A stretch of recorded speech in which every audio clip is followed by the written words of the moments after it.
मी आपल्याला सांगू इच्छितो किंवा आपल्या मार्फत राज्याला किंवा समोर दोन्ही बाजूच्या सन्माननीय सदस्यांना साधारण आत्तापर्यंत आम्ही 2018 ते 2025 पर्यंत एकंदरीत अंदाजे 3 लाख विद्यार्थ्यांना लाभ दिलेला आहे। त्याच्यामध्ये 3,000 विद्यार्थी हे PhDचे होते, म्हणजे 1%।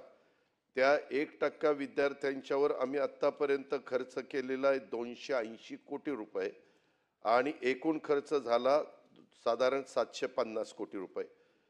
पण हे सगळं शिक्षण घेतल्यानंतर ह्या विद्यार्थ्यांना त्याच्यामध्ये असं पण सभापती महोदय होतंय की एका विद्यार्थ्याला PhD करण्यासाठी फक्त एकदा शिष्यवृत्ती द्यावी असाही एक प्रस्ताव आलाय। काय व्हायला लागलंय की त्यांना जवळपास साधारण जी रक्कम मिळते ती PhD करता 5 वर्षाचा तो कोर्स असतो आणि त्याच्यामध्ये आपण एकंदरीत खर्च एका विद्यार्थ्यांच्या मागं 5 वर्षामध्ये 30 लाख रुपये करतो।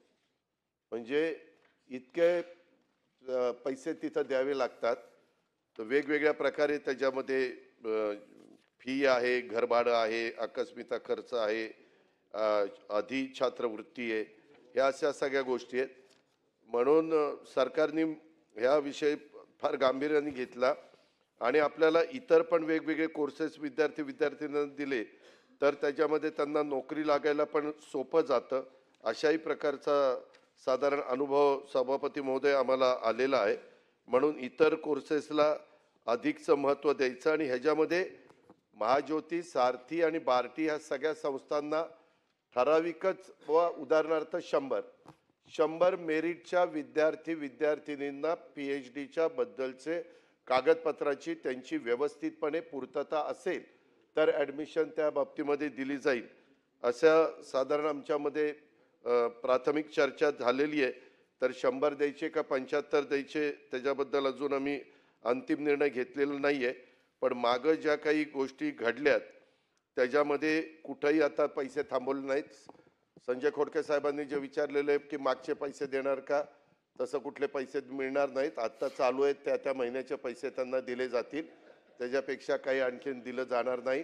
कारण आम्हाला जास्तीचा प्रयत्न हे वेगवेगळे कोर्सेस छोटे असतात किंवा ज्या कोर्सेस केल्यामुळं मुलींना स्वतःच्या पायावर एक तर उभं राहता येईल, स्टार्टअप्समध्ये त्याला काहीतरी स्वतःचा उद्योग सुरू करता येईल किंवा त्यांना नोकरी मिळेल, अशा प्रकारच्या कोर्सेसला सभापती महोदय मी जरी सारथीच्या बद्दल उत्तर देत असलो तर साधारण राज्य सरकारचं सारथी, बार्टी, महाज्योती ह्या सगळ्याच्या बाबतीमध्ये तीच भूमिका आहे। कुठल्याही विद्यार्थ्यांच्यावर अन्याय होणार नाही ही पण काळजी आम्ही घेतोय। परदेशात पण मुलींना पाठवत असताना कुठल्या कोर्सेस करता पाठवायचं त्याची पण संख्या आम्ही ठरवलेली आहे किंवा काही ह्याच्यात 25, काही ह्याच्यामध्ये 50 अशा प्रकारचं साधारण धोरण राज्य सरकारने स्वीकारलेलं आहे।